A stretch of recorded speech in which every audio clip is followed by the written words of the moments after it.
Quelles conséquences la crise sanitaire du Covid-19 a-t-elle sur le monde qui nous entoure? On pourrait tous plus ou moins répondre à cette question. Mais à l'échelle géopolitique, il est intéressant d'avoir l'éclairage de Pascal Boniface. Le directeur de l'IRIS vient de sortir un livre sur le sujet et il a répondu à nos questions. Il est certain que le Covid-19, la crise du Covid-19 est venue transformer le monde et transformer les relations internationales sur plusieurs facteurs que j'essaye d'analyser dans le livre. Mais plus spécifiquement pour l'Europe, on peut dire que l'Europe qui a été désunie, qui n'a pas su réagir de façon harmonieuse et coordonnée au début de la crise, s'est par la suite rattrapée.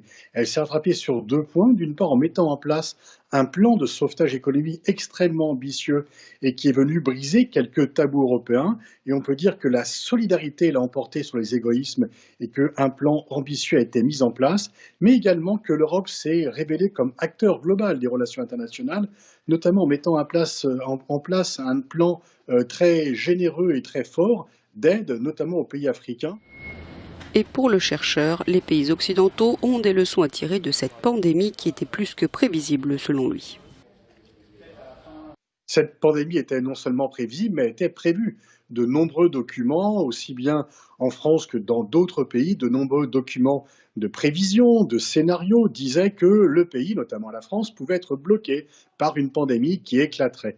Et on peut dire que ces avertissements n'ont pas été retenus, n'ont pas été pris en compte et que les pays, et notamment d'ailleurs les pays occidentaux, ont été surpris parce qu'ils pensaient que ce type de pandémie pouvait atteindre les pays africains ou les pays asiatiques, mais que la richesse des pays occidentaux les protégeait de cette pandémie. Et donc, ils ont été pris par surprise et peut-être aussi par défaut d'arrogance, par péché d'arrogance. Et ensuite, on a vu effectivement des hôpitaux occidentaux débordés. On a même vu des scènes de fosses communes, d'enterrer les morts dans des fosses communes à New York, ce qui ramenait un peu Big Apple au niveau d'une ville du tiers-monde, et ce que bien sûr peu de gens pouvaient penser comme un scénario possible et probable.